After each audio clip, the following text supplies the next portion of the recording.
구독, 좋아요 눌러주세요. 꾹, 꾹. 대한민국이 더 발전합니다. K뮤지컬 어쩌면 해피엔딩 토니상 6개 부문 석권. 대학로에서 브로드웨이까지 박천휴 작가 밀착 취재 실화기 운명적인 만남. 안녕하세요. 저는 CNN에서 문화예술 감동사연 분야를 담당하고 있는 루비입니다.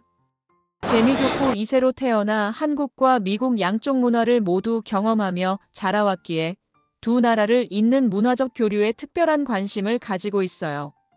오늘 여러분께 들려드릴 이야기는 제가 지난 6개월간 취재한 내용으로 아직도 믿기지 않을 정도로 감동적인 실화입니다. 모든 것은 2024년 6월 8일 밤 뉴욕 라디오시티 뮤직홀에서 시작되었습니다. 저는 제78회 토니상 시상식을 취재하기 위해 특파원으로 파견된 상태였죠. 솔직히 말씀드리면 매년 이런 시상식을 취재해왔기 때문에 그날도 별다른 기대는 하지 않고 있었습니다. 그런데 그 순간이 왔습니다. 작사작곡상 수상자, 어쩌면 해피엔딩의 박천휴, 윌 에런슨. 제 귀를 의심했습니다. 한국 이름이 브로드웨이 토니상에서 호명되다니요. 무대 위로 올라가는 동양인 남성의 모습을 보며 저는 가슴이 두근거리기 시작했습니다. 브로드웨이 커뮤니티가 저희를 받아들여준 것에 정말 감사합니다. 박천휴 작가의 수상 소감이었습니다. 그런데 이상했어요. 다른 수상자들과는 뭔가 다른 떨림이 그의 목소리에서 느껴졌거든요. 마치 꿈을 꾸고 있는 것처럼 아직도 믿기지 않는다는 듯한 표정이었습니다. 한국의 인디팝과 미국 재즈, 현대 클래식 음악, 전통적인 브로드웨이를 융합하려고 노력했습니다. 모든 감성이 어우러진 멜팅팟과도 같다고 할 수 있죠. 그리고 마지막에 던진 농담 한마디. 작품과 달리 저는 아직 싱글입니다. 관객들이 웃음을 터뜨렸지만 저는 그 순간 뭔가 특별한 이야기가 숨어 있다는 직감이 들었습니다. 10년간 기자로 일하면서 쌓인 감각이었죠. 시상식이 끝난 후 저는 서둘러 백스테이지로 향했습니다. 다른 기자들은 이미 유명 할리우드 배우들 쪽으로 몰려갔지만 저는 박천휴 작가를 찾았습니다. 재미교포로서 한국 출신 예술가가 브로드웨이에서 이런 성과를 낸다는 게 정말 자랑스러웠거든요. 안녕하세요. CNN 루비 기자입니다. 축하드려요. 한국계 기자분이시군요. 감사합니다. 그는 여전히 흥분 상태였습니다. 손이 미세하게 떨리고 있었고 눈가에는 아직 마르지 않은 눈물의 흔적이 보였어요. 혹시 어떻게 이런 놀라운 일이 가능했는지 여쭤봐도 될까요? 대학로에서 시작된 작품이 브로드웨이에서 토니상까지 받게 되다니. 대학로요? 그가 잠시 멈칫했습니다. 그리고 먼 곳을 바라보는 듯한 표정을 지었어요. 정말 꿈같은 일이에요. 2016년 대학로 300석짜리 소극장에서 시작된 이 작품이 말을 잇지 못하고 있을 때 매니저로 보이는 분이 다가와서 다음 스케줄이 있다며 그를 재촉했습니다. 죄송해요. 다음에 기회가 되면 더 자세한 이야기를 들려드릴게요. 그렇게 첫 만남은 아쉽게 끝났습니다. 하지만 저는 그날 밤 잠을 이룰 수 없었어요. 300석 소극장에서 브로드웨이까지라는 그의 말이 계속 머릿속을 맴돌았거든요. 재미교포로서 한국의 작은 극장에서 시작된 꿈이 미국 브로드웨이에서 꽃피웠다는 것이 얼마나 의미 있는 일인지 너무나 잘 알고 있었기 때문이에요. 다음 날 아침 저는 CNN 편집부에 긴급 제안을 드렸습니다. 에디터님, 박천휴 작가 심층 취재를 하고 싶습니다. 토니상 받은 건 이미 다들 알고 있는 얘기 아닌가? 게다가 그거 하나 가지고 기사 몇 개나 쓸 수 있겠어? 아니에요. 그 뒤에 숨겨진 진짜 이야기가 있을 거예요. 300석 소극장에서 브로드웨이까지. 이건 단순한 성공 스토리가 아닐 거예요. 분명히 우리가 모르는 드라마틱한 과정이 있었을 겁니다. 특히 한국과 미국을 잇는 문화적 교류의 관점에서도 중요한 의미가 있을 거고요. 에디터는 잠시 생각하더니 고개를 끄덕였습니다. 좋아, 한 달 시간을 줄 테니 제대로 파봐. 하지만 그냥 성공담이면 안 돼. 정말 특별한 이야기여야 해. 그렇게 제 인생에서 가장 의미 있는 취재가 시작되었습니다. 그때만 해도 저는 이 취재가 단순히 한 예술가의 성공담을 넘어서 포기하지 않는 인간의 의지와 진정한 가족의 사랑에 대한 이야기가 될 줄은 몰랐어요. 뉴욕에서 서울로 출장을 떠난 저는 먼저 어쩌면 해피엔딩이 초연된 대학로를 찾아갔습니다. 한국에 올 때마다 느끼는 거지만 이렇게 작은 골목길에서 세계적인 작품이 탄생할 수 있다는 게 정말 놀라워요. 미국에서 자란 제가 봐도 대학로는 정말 특별한 곳이거든요. 어쩌면 해피엔딩요? 아, 그 작품. 박천휴 작가님 작품이죠. 작은 소극장의 사장님이 반갑게 맞아주셨습니다. 그 친구 참 고생 많이 했어요. 2016년 당시만 해도.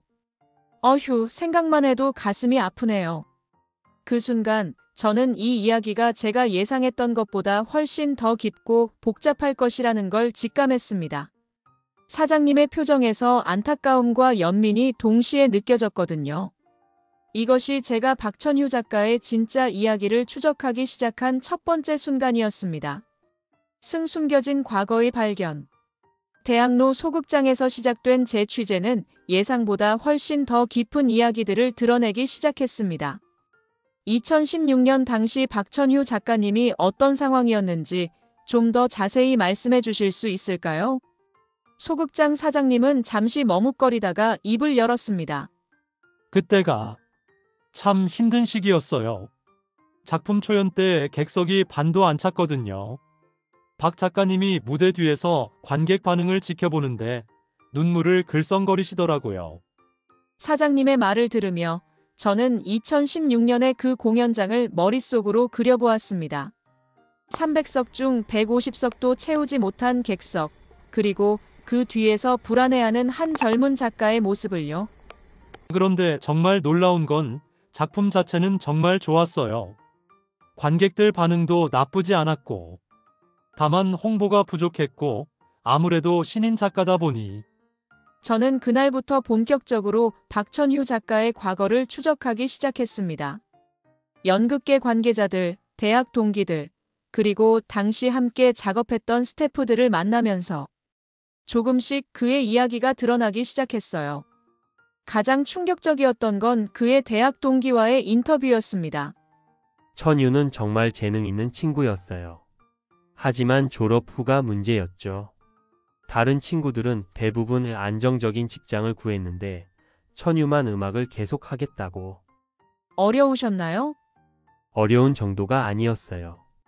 2012년쯤부터는 생계를 위해 학원에서 피아노를 가르치기 시작했거든요. 낮에는 학원에서 아이들 가르치고 밤에는 작은 원룸에서 작곡을 하고. 점점 더 놀라운 사실들이 드러났습니다. 2014년에는 첫 번째 뮤지컬을 만들었지만 완전히 실패했다고 했어요. 투자받은 돈도 모두 날리고 빚까지 지게 되었다는 거였죠. 그때 천유가 정말 많이 힘들어했어요. 한때는 음악을 완전히 그만두는 것도 고려했다고 하더라고요. 저는 더욱 자세한 이야기를 듣기 위해 박천휴 작가에게 직접 연락을 시도했습니다. 하지만 첫 번째 시도는 실패했어요. 죄송해요. 요즘 너무 바빠서. 인터뷰는 좀 어려울 것 같아요. 하지만 저는 포기하지 않았습니다. 대신 다른 방법을 모색했죠. 그의 지인들을 통해 더 많은 정보를 수집하기 시작했어요. 가장 중요한 단서는 윌 에런슨과의 협업 과정이었습니다. 국제전화로 윌 에런슨과 인터뷰를 진행할 수 있었거든요. 처음 천유의 음악을 들었을 때 정말 놀랐어요. 뭔가 다르다고 느꼈죠. 동양적이면서도 보편적인 감성이 있었거든요. 어떻게 만나게 되셨나요? 2015년이었어요. 한국의 음악 관련 세미나에 참석했는데 누군가 천유의 데모 음악을 들려줬어요.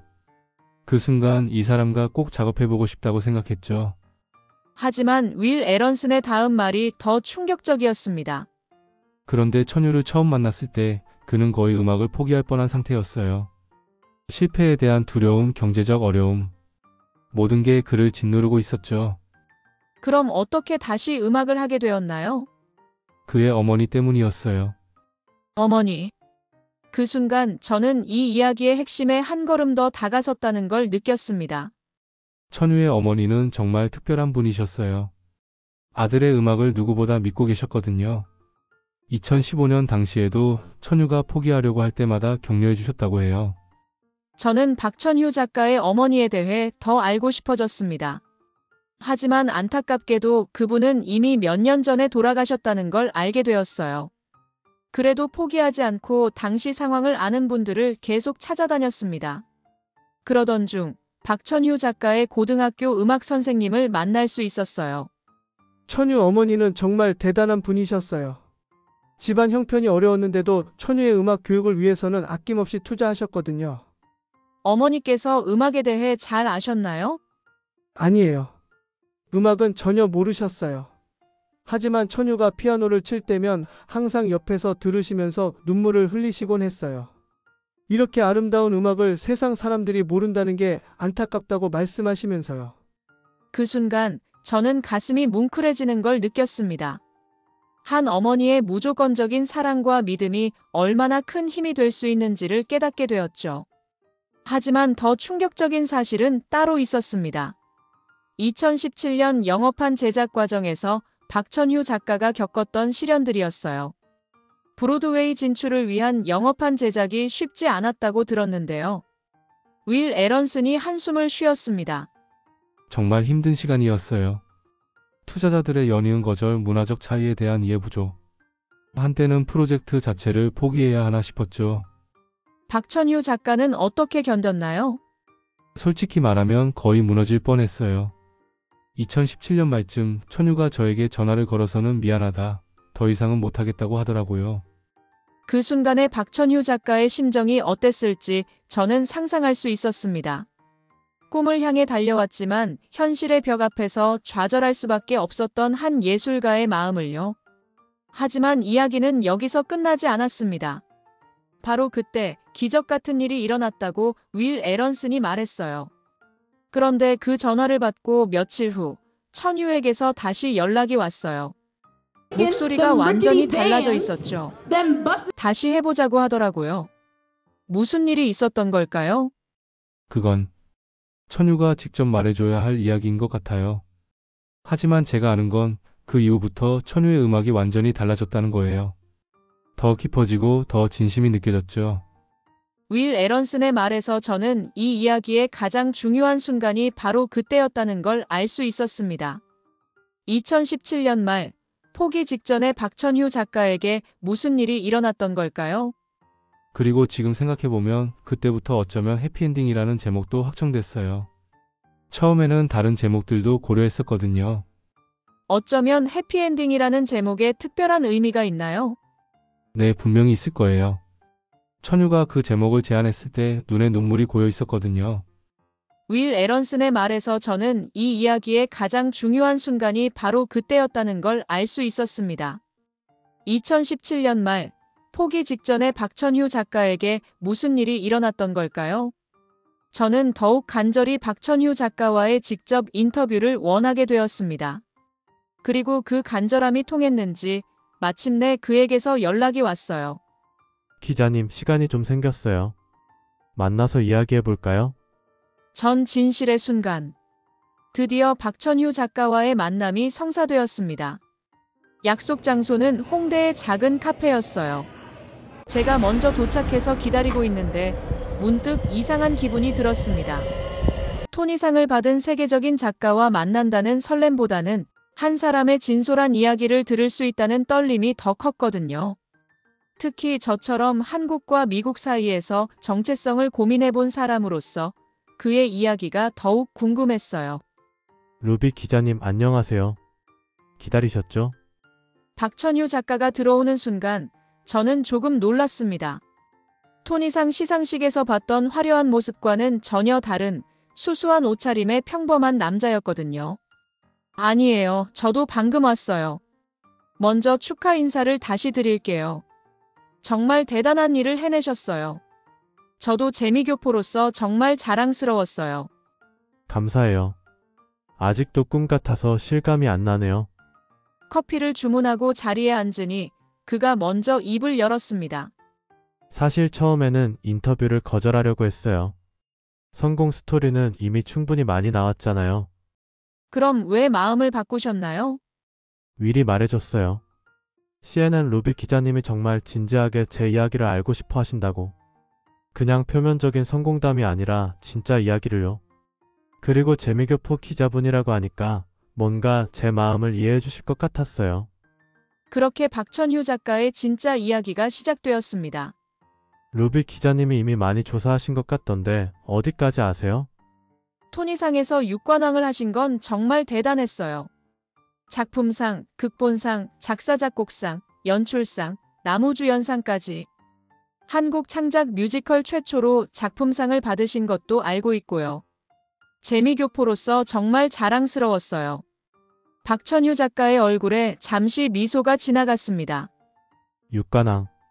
아직도 꿈 같아요. 한국 창작자로는 처음으로 토니상을 받게 되었다는 것도 믿기지 않고요. 최근까지 4주 연속 주간 티켓 판매 수익이 100만 달러를 넘었다고 들었어요. 정말 대단한 성과죠. 네, 정말 감사한 일이에요. 미국 관객들이 우리 작품을 이렇게까지 사랑해 주실 줄은 몰랐거든요. 그런데 제가 정말 궁금한 건 2015년쯤 포기를 고려하셨다는 것까지는 알고 있어요. 그리고 2017년 말에 뭔가 중요한 일이 있었다는 것도요. 박천휴 작가의 표정이 순간 어두워졌습니다. 2017년. 정말 힘든 시기였어요. 영업한 제작이 계속 무산되고 투자자들은 모두 등을 돌렸고 솔직히 말하면 완전히 포기하려고 했어요. 그때 어머니께서 어떻게 도와주셨나요? 제 질문에 그의 눈가가 촉촉해졌습니다. 어머니. 그때 어머니는 이미 많이 아프셨어요. 암 진단을 받으신 지 1년쯤 되었을 때였죠. 저는 순간 숨이 막혔습니다. 그런 상황이었다니요. 어머니는 제가 힘들어하는 걸 아셨어요. 그런데도 항상 괜찮다, 천유야. 내 음악은 언젠가 반드시 세상에 알려질 거야 라고 말씀하셨죠. 하지만 2017년 말 정말 한계에 다다랐어요. 윌에게 더 이상 못하겠다고 전화를 걸었던 날 집에 들어가니 어머니가 제 방에서 뭔가를 쓰고 계시더라고요. 박천휴 작가는 잠시 말을 멈추고 깊은 숨을 들이쉬었습니다. 그게 편지였어요. 편지요? 네. 어머니가 제게 쓰신 편지였어요. 그런데 그 편지를 읽는 순간 제 인생이 바뀌었어요. 저는 숨을 죽이고 그의 다음 말을 기다렸습니다. 잠깐만요. 박천휴 작가가 가방에서 낡은 편지 봉투를 꺼냈습니다. 여러 번 접었다 폈다 한 흔적이 역력한 편지였어요. 이게 그 편지예요. 아직도 항상 가지고 다녀요. 그리고 조심스럽게 편지를 펼쳐 보여주었습니다. 떨리는 손글씨로 쓰여진 어머니의 편지였어요. 천유야, 내가 요즘 많이 힘들어하는 걸 엄마가 다 알고 있어. 음악을 포기하고 싶다는 것도 알고 있고. 하지만 엄마는 내 음악을 들을 때마다 눈물이 나. 이렇게 아름다운 걸 세상이 모른다는 게 너무 안타까워서. 천유야, 조금만 더 기다려보자. 어쩌면 해피엔딩이 올지도 몰라. 편지를 읽는 순간 저는 온몸에 전율이 흘렀습니다. 어쩌면 해피엔딩. 작품 제목이 바로 어머니의 편지에서 나온 거였어요. 이 편지를 읽고 나서 저는 다시 일어설 수 있었어요. 어머니의 마지막 희망을 저버릴 수는 없었거든요. 마지막 희망이요? 박천휴 작가의 목소리가 떨렸습니다. 어머니께서 편지를 쓰신 지 한 달 후에 돌아가셨어요. 그 순간 카페 안이 고요해졌습니다. 저는 무어라 말해야 할지 몰랐어요. 어머니의 마지막 말씀이 천유야, 내 음악이 세상에 울려 퍼지는 걸 보고 싶었는데였어요. 그래서 다시 시작하신 거군요. 네, 2018년부터 다시 윌과 작업을 시작했어요. 이번에는 정말 포기하지 않겠다고 다짐하면서요.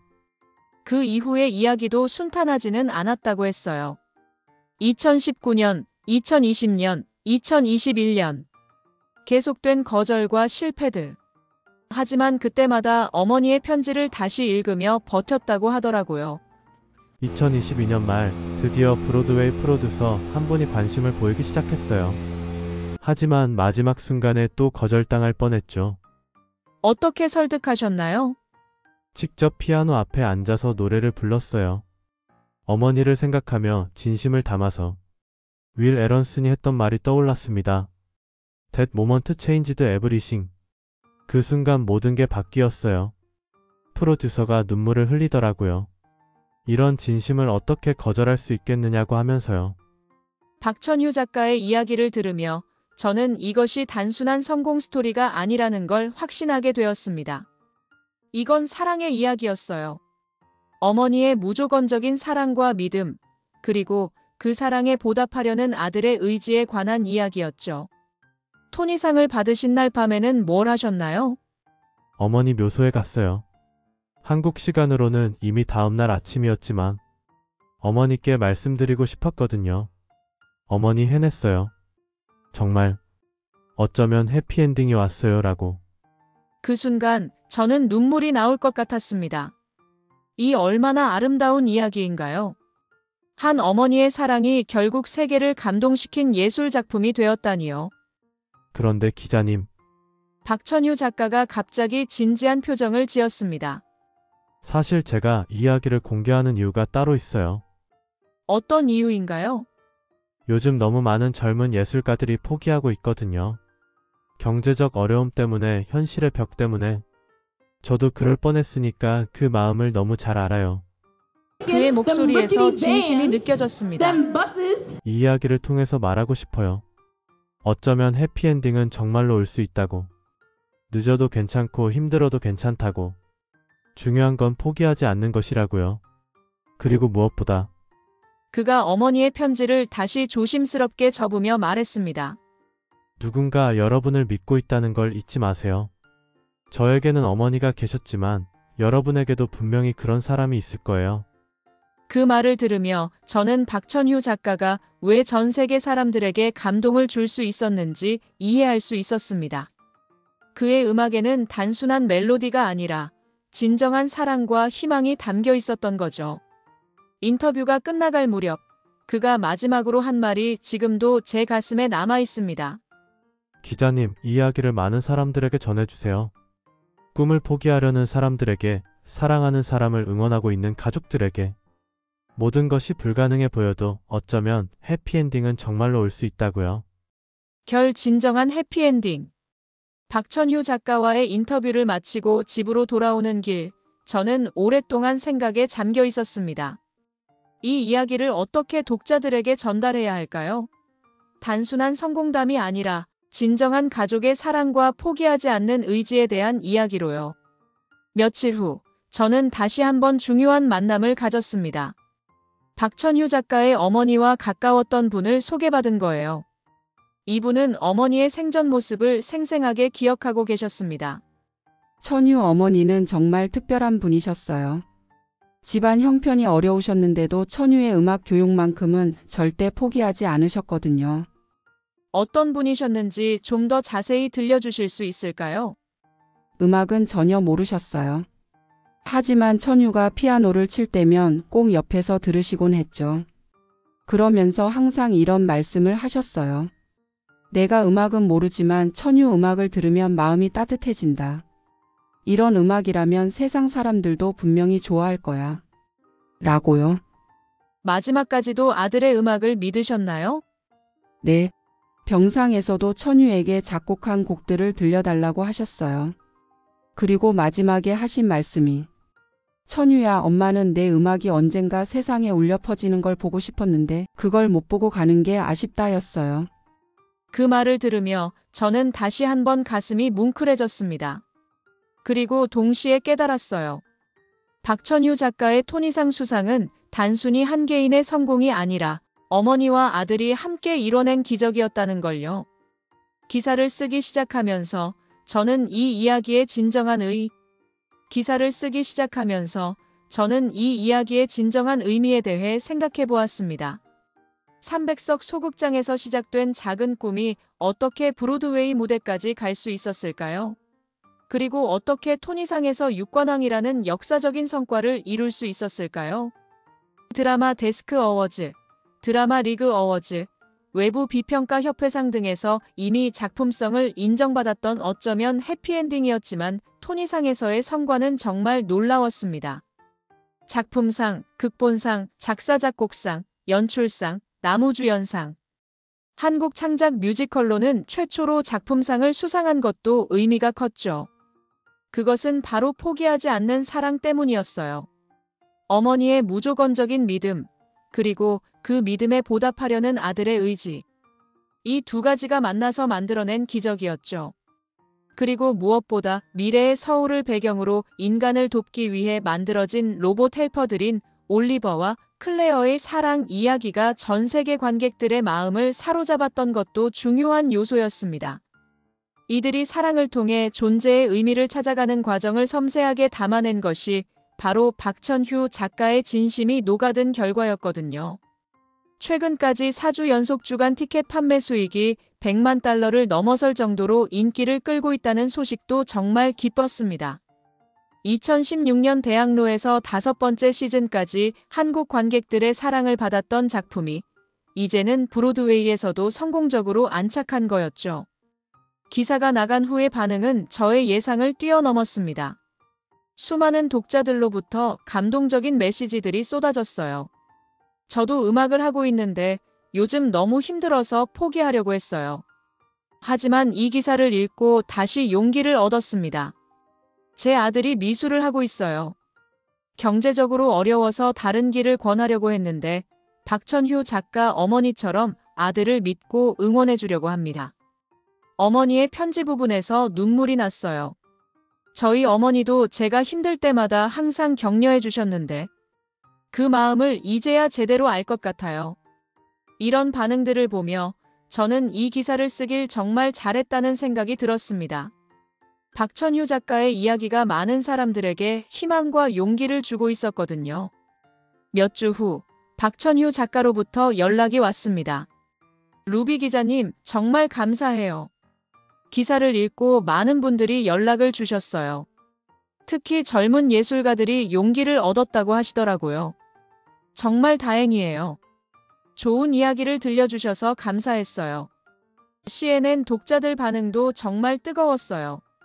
그런데 루비 기자님께 하나 더 말씀드리고 싶은 게 있어요. 무엇인가요? 요즘 어머니 생각이 더 많이 나요. 토니상에서 육관왕을 하고 나서도 그렇고 기자님 기사를 보고도 그렇고 어머니가 정말 자랑스러워 하실 것 같아서요. 분명히 그러실 거예요. 한국 창작자 최초로 토니상을 받으셨잖아요.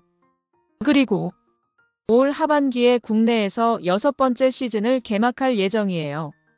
브로드웨이에서의 성공을 바탕으로 한국 관객들께도 더욱 완성도 높은 작품을 선보이고 싶어요. 정말 좋은 소식이네요. 이제 정말로 확신해요. 어머니가 편지에 쓰신 어쩌면 해피엔딩이 정말로 왔다고요. 작품상부터 시작해서 육관왕까지 꿈에서도 상상할 수 없었던 일들이 현실이 되었어요. 그 말을 들으며 저는 이 이야기의 진정한 해피엔딩이 무엇인지 깨달았습니다. 토니상 수상이나 브로드웨이 성공이 아니라 어머니의 사랑이 세상에 전해지고 그 사랑이 다른 사람들에게도 희망을 주게 된 것. 그것이 진정한 해피엔딩이었어요. 마지막으로 저는 이 이야기를 읽고 계시는 모든 분들께 박천휴 작가의 메시지를 전하고 싶습니다. 특히 저처럼 두 문화 사이에서 정체성을 고민하는 분들, 그리고 꿈을 향해 나아가고 있는 모든 분들께요. 여러분의 꿈이 아무리 불가능해 보여도 현실의 벽이 아무리 높아 보여도 포기하지 마세요. 그리고 여러분을 믿고 응원해주는 사람들의 마음을 기억하세요. 어쩌면 정말로 해피엔딩이 기다리고 있을지도 모르니까요. 300석 소극장에서 시작된 작은 꿈이 결국 세계를 감동시켰듯이 여러분의 꿈도 언젠가는 아름다운 현실이 될 수 있을 거예요. 이것이 제가 6개월간의 취재를 통해 발견한 박천휴 작가의 진짜 이야기입니다. 단순한 성공담이 아니라 사랑과 희망, 그리고 포기하지 않는 의지에 관한 감동적인 이야기였어요. CNN 기자로서 그리고 재미교포로서 이런 이야기를 전할 수 있어서 정말 영광이었습니다. 마지막으로 한 가지 더 말씀드리고 싶은 것은 이 이야기가 끝이 아니라는 점입니다. 박천휴 작가는 지금도 새로운 작품을 준비하고 있고 더 많은 젊은 예술가들을 돕기 위한 프로젝트도 계획하고 있다고 해요. 어머니의 사랑으로 시작된 이야기가 이제는 더 많은 사람들에게 사랑과 희망을 전하는 이야기가 되어가고 있는 거죠. 정말로 어쩌면 해피엔딩은 계속되고 있는 것 같습니다.